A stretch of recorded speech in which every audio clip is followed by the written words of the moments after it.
પેટ ઉપર મોટું પાત્ર બાંધ્યું, ગર્ભવતી હોય એવો દેખાવ કર્યો. ઋષિઓને આવી અને પૂછ્યું, અજાણી સ્ત્રી છે, પૂછતા શરમાય છે ને પુત્ર આવશે કે પુત્રી આવશે? વિશ્વામિત્ર, અસિત કર્ણવ, દુર્વાસા, ભૃગુ રંગીરાહા, કશ્યપો, વામદેવોત્રી, વશિષ્ઠ, નારદાદય, એટલા ઋષિઓ હતા. ઋષિઓએ ધ્યાન ધરીને જોયું તો ખબર પડી કે આ તો અમારી પરીક્ષા કરવા માટે ભગવાનના જ પુત્ર આવ્યા છે. ઋષિએ શ્રાપ આપ્યો.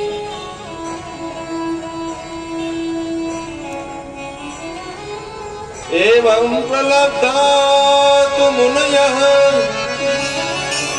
तानुपुः कुपितानुप जनयस्यति वो मन्दा मुसलं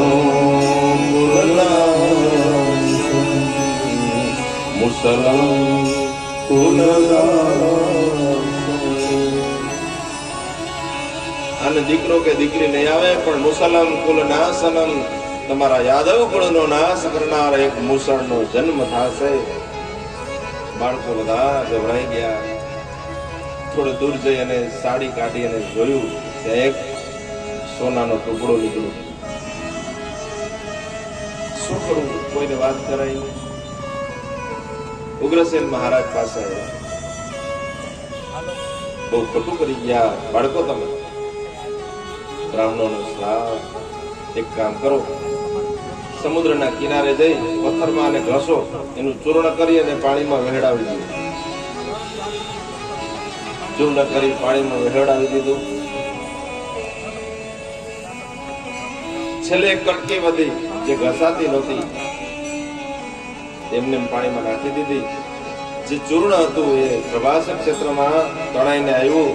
ત્યાં એરકા નામની વનસ્પતિ થઈ. તીક્ષ્ણ હથિયાર જેવા એમાં પાન છે, જે યાદવોના સંહારમાં નિમિત્ત બનશે. છેલ્લો કટકો ઘસાતો નહોતો, એ પાણીમાં સમુદ્રમાં પધરાયો. એક માછલું ગળી ગયું, જરા પારાથી એને પોતે લે છે અને એ તીક્ષ્ણ કટકો પોતાના બાણના અગ્રભાગમાં એ ભગવાનના ચરણમાં જે બાણ મારશે એમાં એ નિમિત્ત બનશે.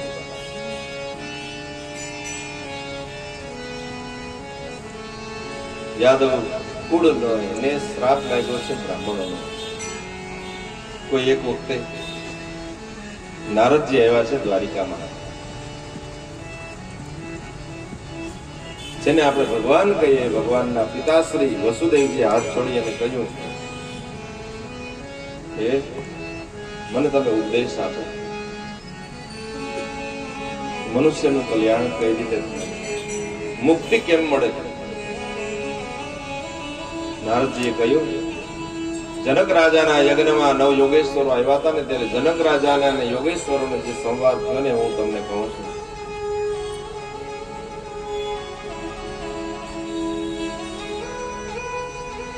નારદજીએ કહ્યું, દુર્લભો માનુષો દેહો દેહિનાં ક્ષણ ભંગુરઃ તત્ર વિદુર્લભં મન્યે.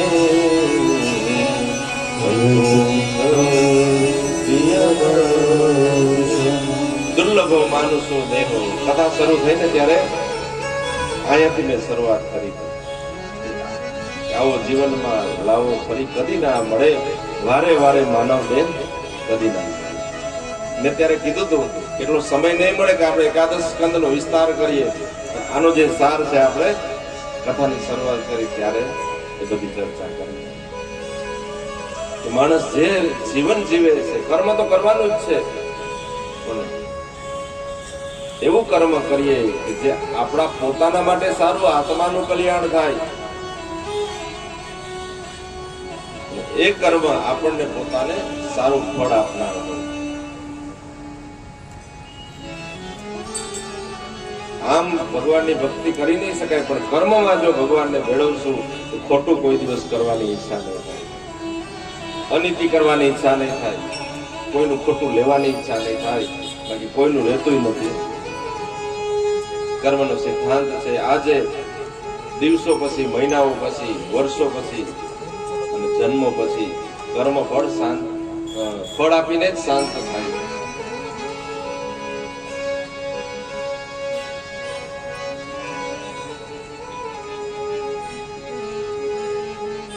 ત્રણ પ્રકારની ભક્તિ કરી. હે વસુદેવજી, કર્મથી જ કર્મનો નાશ થાય. કાંટો લાગ્યો હોય તો એમાં કાંટો જ જોઈએ, કાંટો કાઢવામાં બીજું કઈ ન ચાલે. આપણે એમ માનીએ કે હાલો આપણે કર્મ જ નથી કરવું. કર્મ કરીએ તો ચિંતા રહીએ ને કે સારું કે ખરાબ કર્મ, પણ માણસ કર્મ વિના રહી શકતો નથી. કર્મ તો કરવાનું જ છે, પણ એ કર્મથી જ કર્મનો નાશ કરે છે.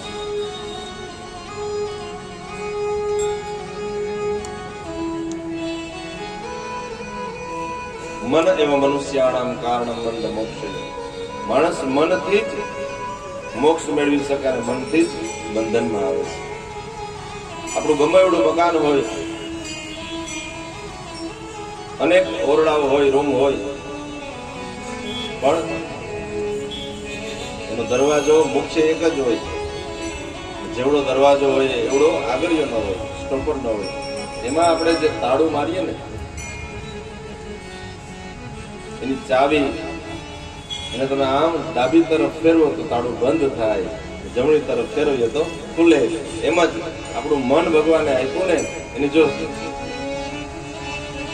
ડાબી તરફ ફેરવશું, કર્મ જો જાણી જોઈએ. અને કોઈ એવું નથી, કોઈ માણસો જાણતા નથી. બધાને બધી ખબર છે.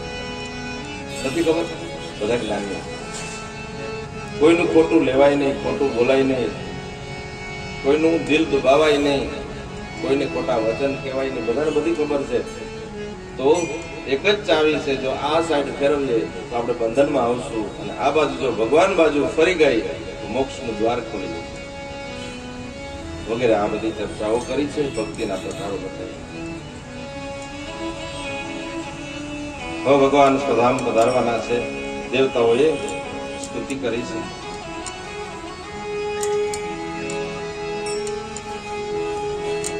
ઉદ્ધવજી આવ્યા છે ભગવાનની પાસે. પ્રભુ, હવે સ્વધામ જવાના છો? તો કે હા, યાદવ સ્થળી થશે. બધા યાદવો અંદરો અંદર નષ્ટ થશે. બ્રાહ્મણોનો શ્રાપ છે. તો પ્રભુ મને સાથે લઈ જાઓ. ભગવાન કે સાથે કોઈ આવ્યા નથી, સાથે કોઈ જઈ ન શકે. એકલા આવ્યા ને એકલા જવાનું.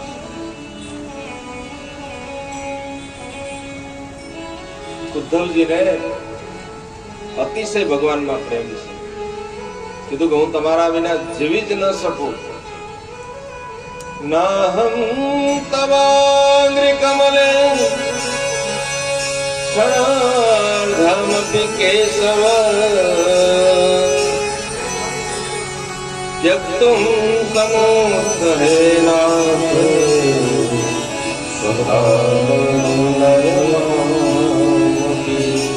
નાહમ તવાંગ્રી કમલે. તમારા વિના હું જીવી જ ન શકું. હે ઉદ્ધવ, જ્ઞાનનો આશ્રય કરો. હું તમને એક અવધૂતની વાત કરું છું. આપણા પૂર્વજ યદુરાજા, યાદવોના પૂર્વજ વનમાં ગયા. એક અવધૂતને જોયા.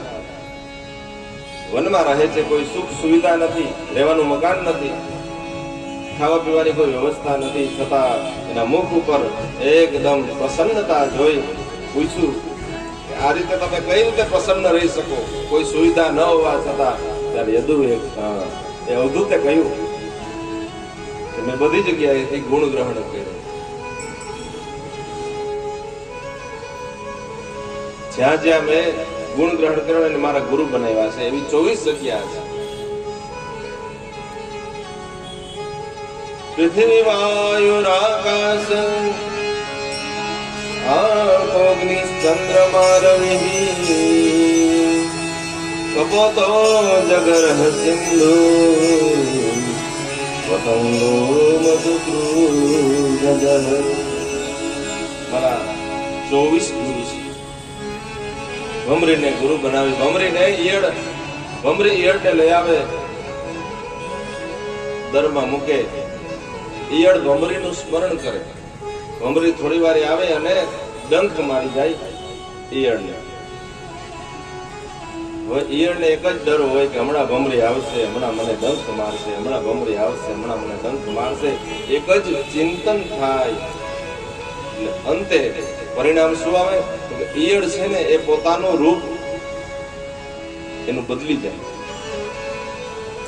ઈયળમાંથી ભમરી બની જાય.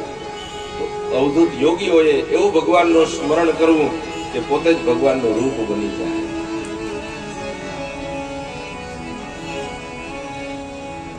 જેને વેદમાં કીટ ભ્રમર ન્યાય કહ્યો છે. કીટ ભ્રમર ન્યાય. મેં સાંભળીને ગુરુ બનાવી માંસનો કટકો લઈ વચને આ વાત કરી હતી કે માંસનો કટકો લઈ આકાશમાં ઉડતી હોય, બીજી સમડીઓની સાથે ઉડે. જેના ચાંચમાં સમડીને માંસનો કટકો છે ને એને થાય કે આ બધાને મારી ઉપર પ્રેમ છે એટલે મારી સાથે છે.